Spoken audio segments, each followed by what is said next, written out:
Agora, eu apresento para vocês o pesquisador Leandro Ferreira de Souza, arquiteto e urbanista, especialista em arquitetura e design de interiores, com estudos da importância de tornar acessível o trajeto de deslocamento aos estabelecimentos assistenciais de saúde, o caso do Hospital do Subúrbio. Ele vai apresentar exatamente a sua pesquisa de mestrado, né, realizada pela UFBA, intitulada Acessibilidade em Equipamentos Públicos de Salvador, o caso Hospital do Subúrbio. Bom dia, meu nome é Leandro Ferreira, sou arquiteto urbanista e sou orientando do professor Antônio Pedro, onde eu estou na linha de pesquisa dentro de processos urbanos contemporâneos, cujo tema é acessibilidade a estabelecimentos assistenciais de saúde, o caso do Hospital do Subúrbio. Antes de eu iniciar essa apresentação, eu quero ressaltar alguns pontos que são de extrema importância, que eu iniciei esse projeto no ano de 2019, onde eu comecei a fazer as disciplinas obrigatórias do mestrado. Quando entramos em 2020, quando eu comecei ativamente a trabalhar a pesquisa, aí, infelizmente, começamos com a pandemia, né? Esse processo pandêmico. Aí, dentro desse processo pandêmico, eu acabei adquirindo a enfermidade, fiquei em um estado, graças a Deus, não que comprometesse a minha vida, de um certo ponto, mas que limitou minhas possibilidades de avanço de pesquisa. Mas fui tentando fazer o máximo do que me permitiu até então o momento. Aí, dentro desse projeto de pesquisa, eu trato basicamente a estrutura, que é o padrão do GAOT e do padrão Programa de Pós-Graduação da UFBA, onde eu trato as justificativas objetivos, né, referenciais teóricos, metodologias e, por fim, as referências que fazem base dentro desse processo. Aí eu sempre trago essa reflexão dentro da minha pesquisa. Se o lugar não permite o acesso a todas as pessoas, esse lugar é deficiente, né? Eu sempre uso essa reflexão como um parâmetro para analisar todos os processos. O tema objeto de estudo nada mais é que eu venho tratando a parte da acessibilidade, sempre trabalhando a questão da renda e do gênero, né? Trazendo como parâmetro de pesquisa o próprio Vasconcelos, onde ele traz que avaliar como fatores principais que diretamente intervêm, né, a mobilidade das pessoas, dentro a renda, o gênero, a idade, a ocupação e principalmente o sistema viário das localidades, e fatores que vão fazer correlação a essa infraestrutura de acessibilidade e mobilidade de uma determinada região. O cidadão deve ter direito ao seu acesso, né, à educação, à saúde, ao lazer e ao trabalho. Em uma abordagem mais convencional, a mobilidade é considerada a habilidade de se movimentar em decorrência dos fatores físicos e econômicos. Ou seja, os problemas da mobilidade urbana estão sempre mais evidenciados quando as áreas distintas possuem um grande distanciamento físico e socioeconômico, né? Grande parte da população desloca-se dos bairros periféricos, que na sua maioria das vezes são bairros dormitórios, como Santos mesmo traz na sua publicação de 79. O conceito de acessibilidade tem sido comumente empregado pela geografia urbana, né? Trazido por Cardoso, em 2007, e Vilaça traz que, nesse contexto, a acessibilidade é o valor de uso mais importante para a terra urbana, embora qualquer terra tenha, em maior ou menor grau, né, todos os processos. Então, quando nós analisamos mobilidade e acessibilidade, eles são fatores que influenciam conjuntamente a capacidade do cidadão de realizar atividades que preencham as condições necessárias à vida, né? E aí, Joaquim, ele faz essa comparação. Aí, quais são as justificativas e os objetivos que são atribuídos, né, para esse processo de pesquisa? Justifica-se primeiro o espaço público, né, que é o cenário da vida em sociedade, seja num pequeno vilarejo ou em grandes complexos e metrópoles. Ele é apregoado e acessível a todos, ou seja, independente do que seja este ambiente, né, de que forma ele funcione, ele tem que ser acessível, independente da sua classe ou gênero. Tá? Aí eu trago, dentro dessa justificativa, dados que são dados fornecidos pelo IBGE no ano de 2010. Infelizmente, nós não temos mais atualizações em sua totalidade. Temos alguns dados específicos em regiões, né, em cidades, mas não dá para ter um parâmetro nacional. Mas esse censo de 2010 ele traz a quantidade de deficientes existentes no Brasil.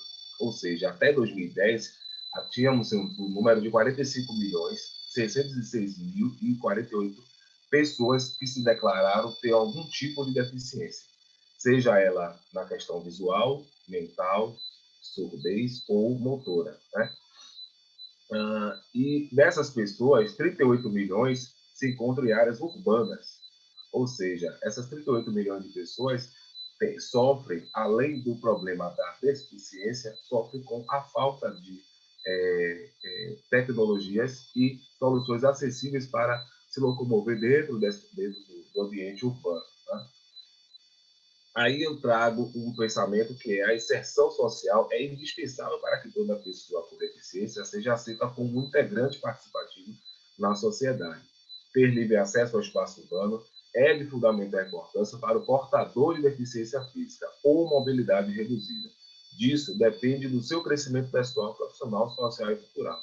Ou seja, o meio ambiente ele está atrelado, ele é apregoado à acessibilidade conjuntamente às questões sociais, né?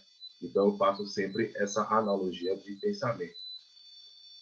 E aí, percorrendo as ruas do Brasil, você verifica que, na maioria dos seus equipamentos públicos, ainda existem estruturas adequadas ao acesso de portadores de deficiência física.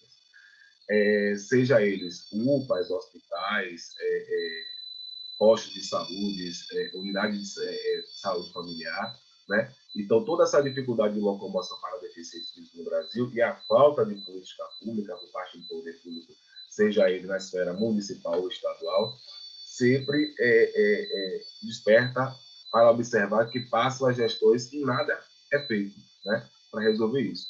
Aí você tem essa imagem aí de 2017, que é produzida pela Prefeitura Municipal de Salvador, que são mapas dos bairros de Salvador.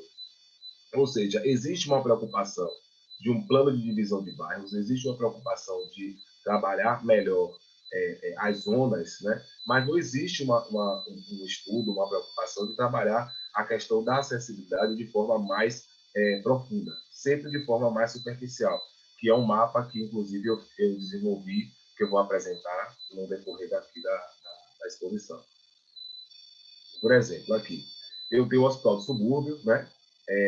Onde eu consigo visualizar uma acessibilidade macro, né? As acessibilidades macros, que foram desenvolvidas até então pelo governo do Estado no momento da implantação deste hospital na região do subúrbio, onde você tem aí as zonas, né, de conflitos, onde você tem essa parte da área de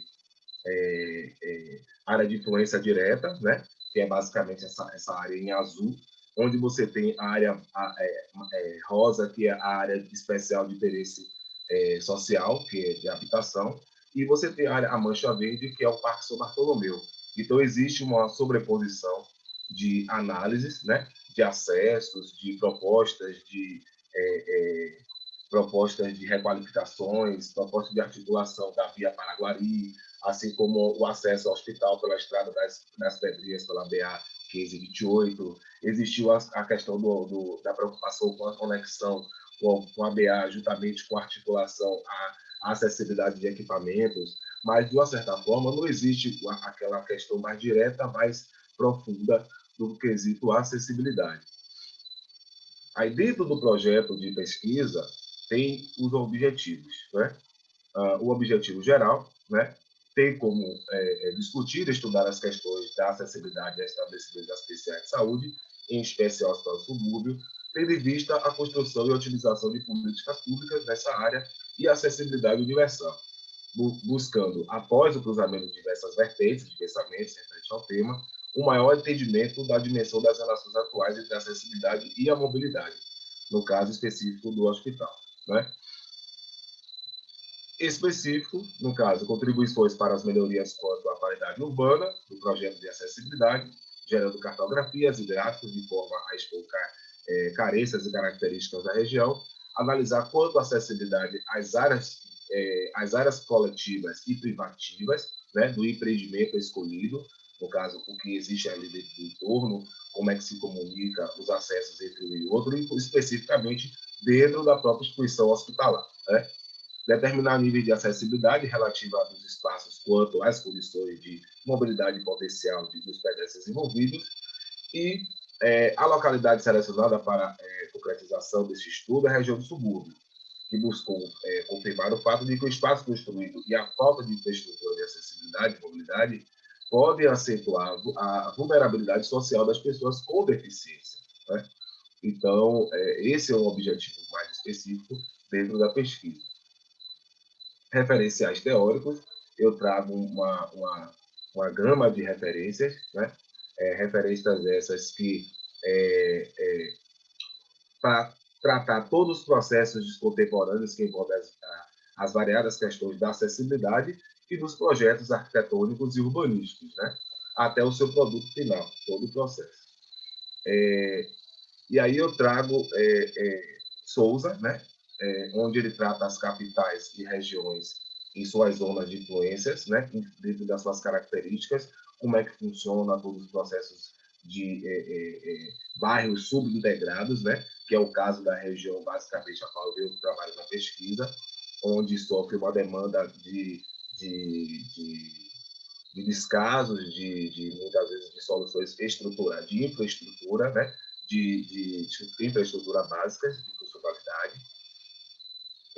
Aí eu venho também com a definição de acessibilidade, trazendo todos o processo de análise, no caso, a questão da pouca acessibilidade, o transporte, que muitas vezes não é funcional, né? Ele existe, ele chega, mas não chega de maneira eficiente, né?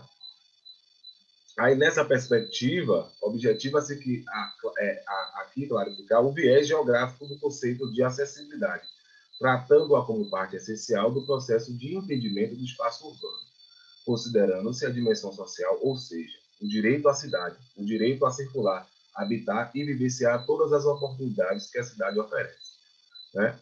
Assim, pode-se concluir que a acessibilidade é concebida como um dos elementos fundamentais para se estabelecer uma relação saudável entre os habitantes da cidade e os elementos e equipamentos urbanos existentes, garantindo ao cidadão que exerça seus direitos e deveres de habitar, circular, viver, né? A cidade por meio do meio de viária de maneira fácil, né? Segura e objetiva. A metodologia da pesquisa, ela trabalha em 3 linhas de pensamento, né? O maior desafio da pesquisa é o cruzamento de todos os dados obtidos, né? Com análises teóricas versus logrados por meio de entrevistas e observações empíricas. Obviamente que ainda tem muitas questões a serem abordadas e, infelizmente, o acesso ao equipamento de estudo até o seu entorno tem limitações. Eu tentei algumas vezes acessar, mas, infelizmente, por conta do processo pandêmico, existe uma barreira de isolamento, né? Onde não se permite acessar para viés de pesquisa ou estudos específicos. Aí eu trabalho a primeira fase com o levantamento bibliográfico, ao qual eu já tenho bastante avançado. A segunda fase é o levantamento de dados relativos a estabelecimentos especiais de saúde, né, que vem sendo desenvolvido ao longo do período de pesquisa, de grande porte e seus acessos, né, ao hospital do subúrbio também. E a terceira fase finalmente será levantado os dados de acesso de diversos tipos de atores do hospital do subúrbio, que é a fase a qual eu ainda estou tentando finalizar, no caso iniciar, ao mesmo tempo finalizar, por questões de limitações de controle. Essa pesquisa visa também uma etapa empírica de coleta de dados fotográficos, entrevistas com transeuntes e profissionais das áreas de saúde, a fim de identificar qual é a relação da população com esses espaços que não dispõem da acessibilidade e mobilidade adequada, e cruzar todas essas informações, né, a fim de dar consistência ao objetivo da pesquisa e chegar a um ponto conclusivo que é uma maior argumentação sobre o potencial remediador da acessibilidade integrada à mobilidade. Tá? Aí que eu trago algumas das muitas referências que eu venho trabalhando, né? E obrigado. Qualquer dúvida, sugestão, tem o meu e-mail e meu telefone. Quem quiser contribuir, ou quiser me ajudar, ou quiser tirar mais dúvidas, estou aberto aí para atender a todos. Muito obrigado.